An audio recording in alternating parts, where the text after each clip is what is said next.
Se você já assistiu a animação Anastácia, provavelmente acredita que a princesa russa realmente sobreviveu. O fato é que sua história inspirou vários filmes e livros, se tornando a lenda mais famosa do século XX. Por isso, muita gente acha que ela conseguiu sobreviver ao massacre da família Romanov. Mas você sabia que a verdadeira história é bem diferente da que te contaram? Eu sou Lorena Vieira e vamos acessar o arquivo histórico de hoje.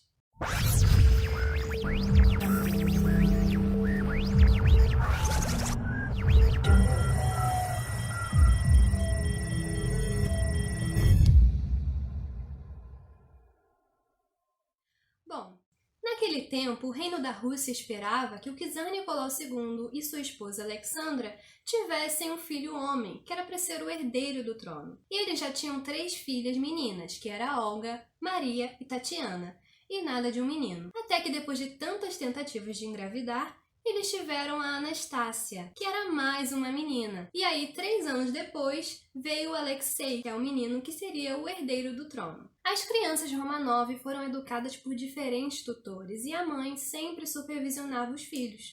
As meninas até aprenderam a costurar e tricotar com a mãe. Apesar de viverem na realeza, eles sempre queriam que os filhos tivessem uma vida simples e normal. Inclusive, a Anastácia e a Maria eram muito mais próximas por causa da idade, então elas brincavam juntas e dividiam o mesmo quarto. Os problemas no Império começaram quando o menino Alexei apresentou sérios problemas de hemofilia, que é uma doença incurável que afeta a coagulação do sangue. Então, quando ele se machucava, os ferimentos ficavam mais graves e criavam hematomas sérios pelo corpo, o que podia levar o menino à morte. Se hoje existem alguns tratamentos para a hemofilia, mas ainda não acharam a cura, imagine para aquela época, né? O problema é que Alexandra demorou muito para ter um filho homem, e agora poderiam perder o herdeiro do trono. E por isso, os imperadores decidiram que a população não saberia da doença de Alexei e começaram a procurar meios de salvar a sua vida. É nessa parte da história que entra Rasputin, o monge louco. Grigori Rasputin foi um fanático religioso russo que teve grande influência na família do czar. Ele participava de cerimônias secretas e dizia ter poderes sobrenaturais. Por isso ele era conhecido como o monge louco. Ele era filho de camponeses e nasceu em 1869, na Sibéria. Desde a infância, algumas pessoas do vilarejo em que ele morava acreditavam que ele tinha poderes hipnóticos e de cura. Outros só achavam ele meio esquisito mesmo. Rasputin chegou a tentar virar monge na adolescência, quando foi para Montes Urais. Mas dizem que ele nunca concluiu os estudos e mesmo assim se autoproclamou como monge. Acabou se casando com 19 anos de idade e teve 3 filhos. Em 1906, Rasputin se mudou para São Petersburgo, onde fica o palácio da família Romanov. Como ele demonstrava ser extremamente religioso, as pessoas passaram a considerá-lo como um homem santo. Mas existiam relatos de que Rasputin participava de seitas, onde pregavam que o pecado era o único meio de salvar sua alma, já que é através do pecado que vem o arrependimento. E muitos o acusavam de herege e faziam ameaças contra sua vida. Enquanto isso, a doença de Alexei só piorava e eles não sabiam mais o que fazer. Então, como tinha sido recomendado, o czar Nicolau decidiu chamar Rasputin até o palácio para ver se ele podia fazer alguma coisa. E, incrivelmente, ele conseguiu acalmar Alexei e diminuir os sintomas da doença. Então, Alexandra adotou Rasputin como seu amigo e confidente, passou a chamar ele mais vezes ao palácio, para poder orar pelo filho dela. Para a czarina, a solução para o herdeiro do trono tinha sido encontrada. A partir disso, a influência de Rasputin sobre Alexandra começou a aumentar. E até as crianças do reino já tinham ele como um amigo e confidente. Então ele passou a frequentar o palácio com muita frequência e acabou se tornando realmente íntimo da família. Até que certo dia, alguém que trabalhava no palácio contou que viu Rasputin visitando as meninas enquanto elas usavam apenas camisolas. E aí ela contou esse relato e acabou sendo demitida, pois ninguém acreditou. O que fez Rasputin ficar cada vez mais confiante com sua influência no reino. E ele acabou ganhando mais fama e fortuna na corte imperial russa, se tornando curandeiro real. Com o passar dos anos, as pessoas sentiam que Rasputin estava muito próximo da família e não estavam gostando da influência dele no reino.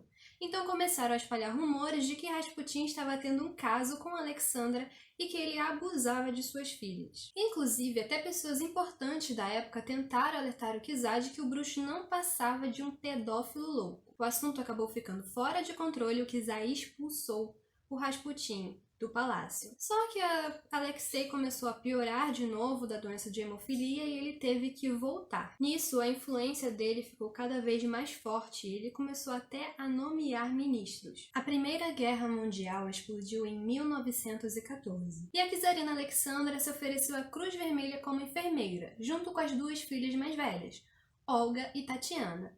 Já as mais novas, que eram Anastácia e Maria, visitavam os soldados que tinham se ferido na guerra para tentar alegrar o dia deles. Mas as pessoas não estavam satisfeitas com a família real no poder, e muito menos com a influência de Rasputin, que chegou a sofrer diversas tentativas de assassinato. Depois de sobreviver milagrosamente várias vezes, Grigori Rasputin foi morto em 1916, depois que um grupo de nobres elaborou um plano e deram vários tiros seguidos de espancamento, além de terem decepado seu órgão genital. Depois, o corpo foi enrolado em um tapete e jogado num rio congelado. Inclusive, dizem que alguém achou seu órgão genital e ele foi parar nas mãos de um colecionador russo. E hoje o famoso item está exposto em um museu erótico de São Petersburgo. No ano seguinte, a Revolução Russa começou. As pessoas protestavam contra o forte regime de alimentos e a miséria. O desejo delas era que Nicolau II renunciasse. E com isso, o pensamento ideológico na época começou a ganhar muita força, até que os membros do próprio exército se juntaram com os protestantes em busca de uma solução. E cerca de 1.500 pessoas morreram e 6.000 ficaram feridas. Então, a família real teve de ser colocada em prisão domiciliar e o czar Nicolau II finalmente renunciou. Foi assim que, pela primeira vez na história, a Rússia ficou sem uma monarquia e chegou ao fim a dinastia dos Romanov, que durou 300 anos. They admire the princesses and their latest fashions.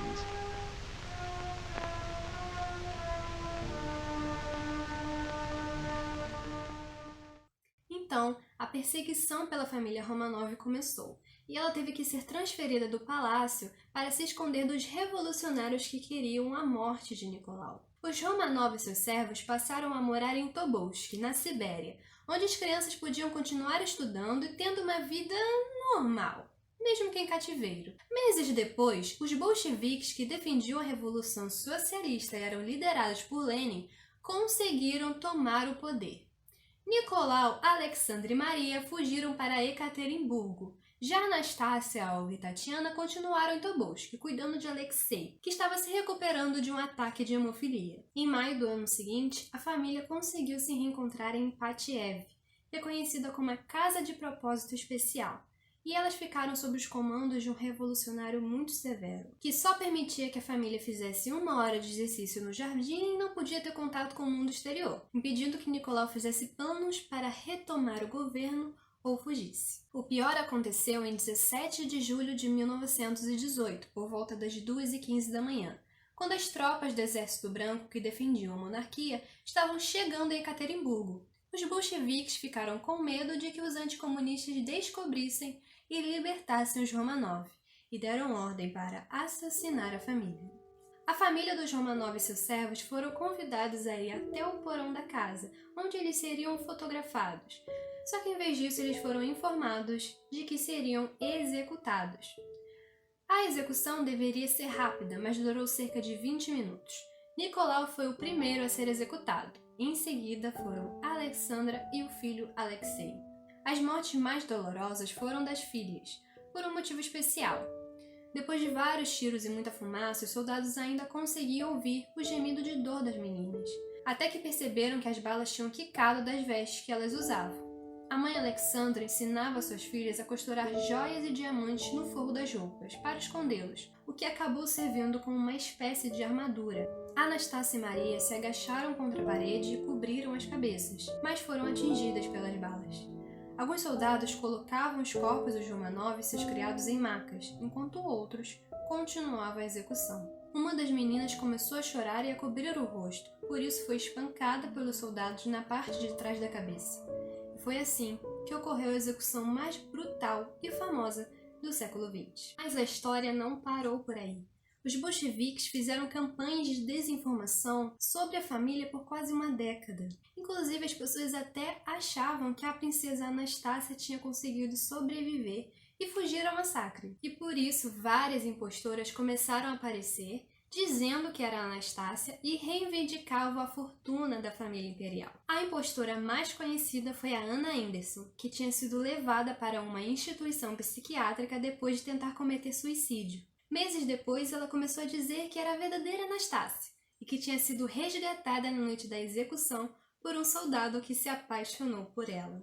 Então os jornais começaram a publicar que Anastácia poderia estar viva e que ela conseguiu fugir do porão naquela noite. Porém, ninguém tinha provas concretas de que aquela realmente era Anastácia. Inclusive, nem as pessoas da família que foram visitar Anna Anderson acreditaram na suposta Anastácia. Mas os rumores se espalharam e na época muita gente acreditou. O fato é que 10 anos depois da morte de Anna Anderson, os cientistas usaram uma amostra de seu intestino para finalmente realizar os testes de DNA e descobriram toda a farsa. Os corpos da família Romanov só foram encontrados em 1991, ou seja, 73 anos depois da execução. Mas estavam faltando 2 corpos, que seriam de Maria e Alexei. E na época eles até achavam que o corpo de Maria, na verdade, era o de Anastácia que estava faltando, né? Até que em 1997 a Fox lançou a animação Anastácia, que é a história que todo mundo conhece, onde a menina que é a protagonista do filme realmente conseguiu sobreviver ao massacre. E a canção de alguém foi no mês de dezembro. Depois do lançamento, a história dos Romanov passou a ser ainda mais conhecida e criaram várias teorias conspiratórias sobre seu rumo.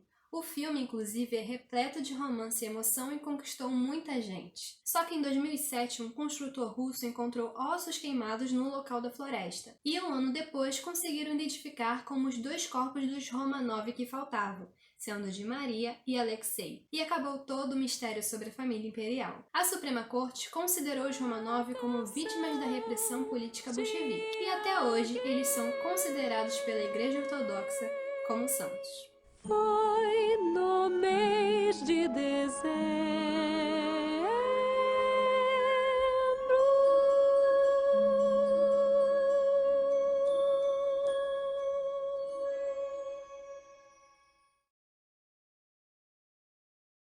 Então vocês acabaram de acessar o arquivo histórico da família Romanov. Eu já até tinha gravado essa história, só que foi em formato de podcast. Então eu vou deixar o link do Spotify aqui na descrição. Se vocês gostaram, comentem aí, deem aquela fortalecida e deem umas sugestões. Na verdade, eu tenho muita história para trazer. Tenho anotadinho lá no meu caderninho. E, enfim, gente, se vocês gostaram, curta, comenta, compartilha e se inscreve. Eu espero realmente muito que tenha ficado legal. E é isso, gente. Muito obrigada por terem assistido e até mais!